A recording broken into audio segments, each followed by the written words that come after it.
What is going on, my broskiis? My name is Toadskii, back again, here to bring you guys yet another One Piece Treasure Cruise video. So today we're having a look at the medal exchange. The SUGO medal exchange is going to be updating moving from February into March. And of course, because this is the anniversary time, a lot of people are going to have a lot of SUGO medals, or a lot more SUGO medals than what they would otherwise. So in this video today, we're going to be breaking down these characters in the medal exchange and determining whether or not they're actually worth picking up for their value. Massive shout out to my man Lord for putting together this quick infographic, which breaks it down quite well. So you've got the 400 point tier, which is typically the better SUGO Fest exclusive characters, and you can see you've got Mihawk Perona, V3 Rayleigh, Shank's crew, and Arlong crew. I believe Shank's crew and Arlong crew are actually also in the current SUGO medal shop, so it's weird that they're already coming back. So breaking this down straight away, I can already tell you off the bat, V3 Rayleigh is a terrible choice. If you're using 400 medals on Rayleigh, then there's something wrong with you.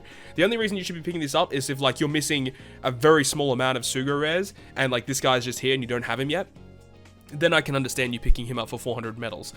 If you have been playing the game consistently since the SUGO medals were introduced, and you've been doing all your free multis, you've been pulling every now and again, you should have quite a decent amount of medals saved up, pretty close to 400, if not exceeding 400. So this is going to be interesting for you guys out there, because, you know, the anniversary time, a lot of people typically pull. The Countdown SUGO Fest was big, the World Cruise SUGO Fest was big. A lot of people have a lot of medals to spend. Now, immediately off the bat, Rayleigh's terrible, don't worry about him. Mihawk and Perona, they're also quite good. The thing about them that's super interesting is that they have the potential to give you a guaranteed 2x conditional boost with their switch effect, because their switch effect says that if you use it and there's more than 2 enemies on the field, then it actually gives them the negative debuff that bypasses immunity protection, which is very good. And then you've also got the 1500 heal per turn, matching slot on themselves. The negative debuff in and of itself is very strong, reducing the enemy's attack and defense. And then their special ability gives you the 2x conditional boost against negative inflicted enemies. So it's very strong. And again, if you're missing this character, then yeah, probably pick them up. But it depends on what you're missing, because there are still a lot of really powerful legends in the game. Like Shank's crew, for example, is the best one here by far. If you don't have Shank's crew, you should definitely be picking them up for 400 medals, because they're that good. One thing to also note is that you should probably complete all of your anniversary pulls first before picking up these characters. Like, for example, V3 Rayleigh and also Mihawk and Perona, I think both of them are available on part 1 of the SUGO Fest. I know Shank's crew is available on the German Double 6 part on part 3. For Arlong crew, I don't know if they're on the SUGO Fest or not, but Arlong crew are not the best character either. The thing about them is, like, their captain ability is really, really bad. It just needs you need one of each color on your team in order to proc their captain effect. It's just a stupid condition. It is kind of crazy that they released these two characters side by side, and the discrepancy between them is just so insane. They're okay as a sub. If you're running a mono strength team, they're still not bad. A pretty good attack boost, of course, but Shank's crew is in another league. He's just way too good. If you don't have Shank's crew and you have the medals required, and you have already done your SUGO Fest pulls and you still don't have them, then Shank's crew is definitely a very good option here.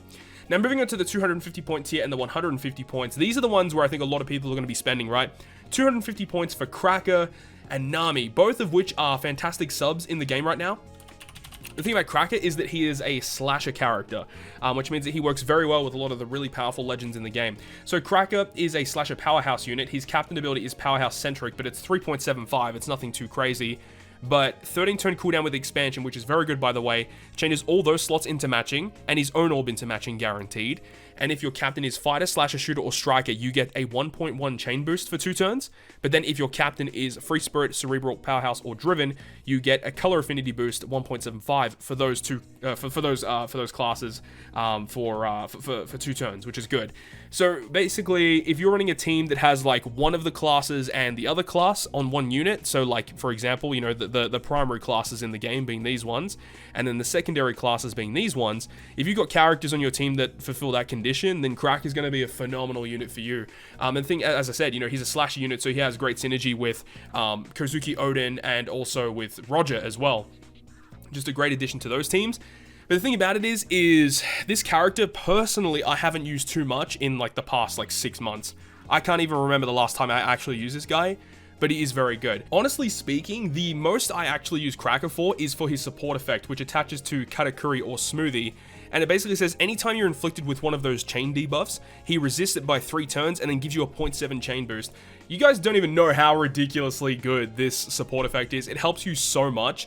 You'd be very surprised how good it is. The only thing is it only attaches to 2 very specific units, and another thing that's really bad is that because he is a Cracker character, he doesn't even attach to the Sweet Commanders unit that is coming out, because Cracker is actually on the unit. So it's a little bit annoying that that's the thing, but Cracker is still a very good unit that we'll see some play.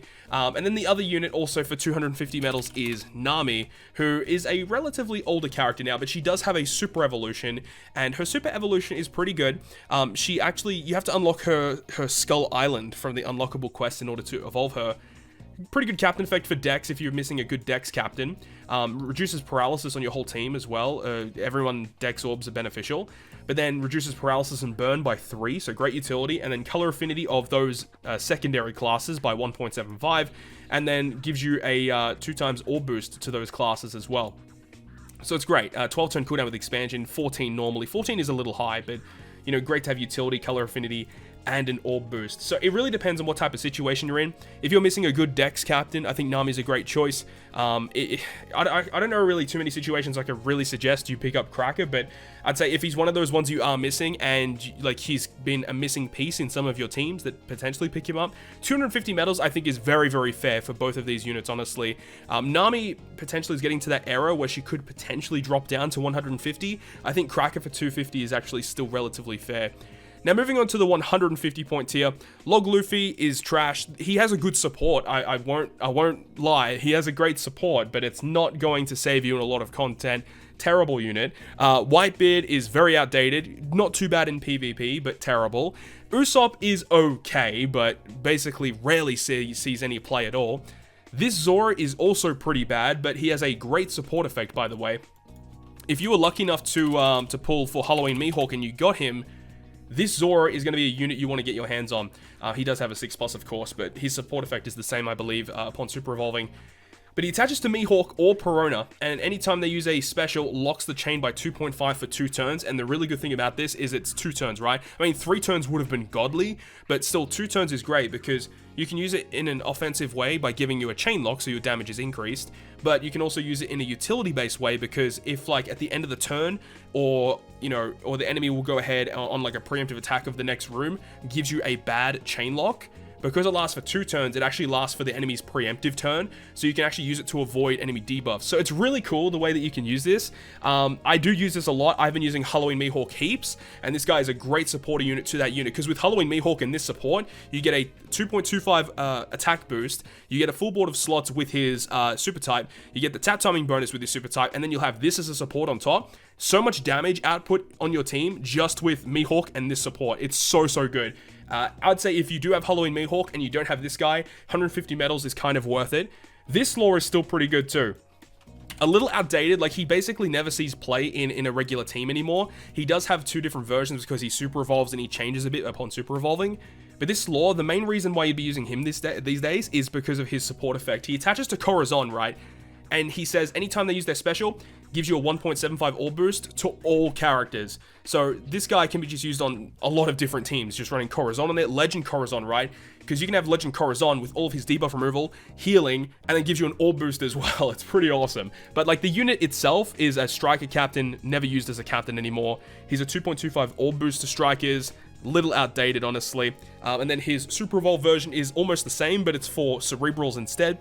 But he does remove barriers by 1 turn, so it's a little bit of utility, and he is a Cerebral-based unit, as we said. I don't know, like, I can't really suggest you pick up this lore too much, because personally, I don't use him that much. But this lore is okay still. Boa is trash. Her support is not very good either, in my opinion. This Kuzan is actually pretty good. Honestly, if you don't have this Kuzan, for 150 medals is an absolute bargain. This guy's pretty good. I don't use him too much nowadays, but still not a bad unit at all. So this guy right here, he's got an okay captain with an expansion, 4.375 after you hit with the Order of Sai Quick, and then his base 3.5, and then his special ability changes all slots, including block, into either Quick or Sai, which he treats beneficial as a captain, and then he also gives your Quick and Sai 2.25 orbs. He actually works very well with Shank's crew, because Shank's crew as a captain make Quick and Sai beneficial in their dual form, so you can have this guy with Shank's crew giving you a full board of slots, 2.25 attack boost. You got Shank's crew with his amazing captain effect and the 3.5 chain lock, so lots of really good synergy there. He's pretty good. He's a pretty good unit. Sengoku is garbage. Do not pick him up for 150 medals. Akainu though, Akainu for 150 medals, dude. This is the biggest steal of this month's medal shop. This guy for 150 medals is insane. If you have the materials to limit break expand him, I'd say it's pretty good. I don't know if it's overly worth it, because I think you should probably expand the more recent characters to make them even better. But some of these older units with expansion are really good. 3.75 captain with the end of turn damage, depending on how many perfects you hit. He's a strength and int captain. Both of those colors are insane right now in the game. And then he's very similar to Kuzan that we just talked about. Full board of slots into either strength or int, which he makes beneficial with his captain. And then also gives you a 2.25 orb boost as well. I love the fact that he gives you a full board of slots plus orb boost. Like, that combination is so godly. It just, as a sub, it's a little bit more difficult to use him because he's an int character, right? So you mainly want to use him on int teams. So he gives you strength orbs as well, so you got to try and find some sort of way to make your strength orbs beneficial, which is definitely a little tricky. They don't give you many characters in the game that can just make strength beneficial. There's a couple, but not a lot, right? So that's a little bit of a downside for him, but still, across the board, a very, very, very powerful unit, and for 150 medals, as I said, is a steal. It's a bargain. You should definitely pick him up if you don't have him. Now, the last unit here is Jinbei. Jinbei for 150 medals, I think, is actually not too bad either. This is a character that I do use somewhat often, and the main thing about his 6+ that's really good, I mean, if you expand him, it's 3.5 captain with damage reduction and a lot of health as well, but 3.5 is a little mid, honestly, but special ability, AoE damage, changes all orbs on fighter characters into matching, and then reduces Rainbow Shield and Blue Shield by 5.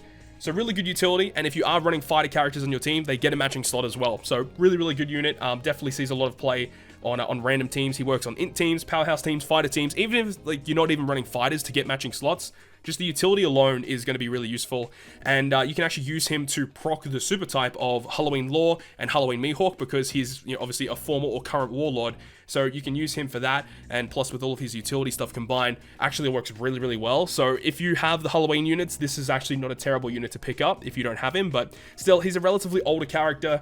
And the thing is, we don't know when, you know, these characters are going to rotate back on banners, so that's also something to think about. And look, if you have the ability to just hold out before picking up one of these characters, you could definitely do that and wait until the end of the month to see what comes up next month, or potentially if you pull throughout March, you might get something along the way as well, depending on what's out. So I'd say hold off if you can, but like Shank's crew, for example, if you don't have him, you have the medals, you've done your pulls, definitely pick him up. He is a god. Nami and Cracker, I think either one of these are fantastic choices for 250 coins. And then for 150 coins, I think Zoro, if you've got Halloween Mihawk, Law is okay. Kuzan is pretty good, and then Akainu for 150 medals is insane, and then Jinbei potentially if you want to get him as well. But that's my opinions on the SUGO medal shop for March 2021. Hopefully you guys enjoyed the video today, and if you guys did enjoy it, make sure to go ahead and leave a like. And if you want to stay up to date with all the content that I post, including more One Piece Treasure Cruise content, make sure to hit the subscribe button down below. But on that, guys, I'll see you guys within the next video.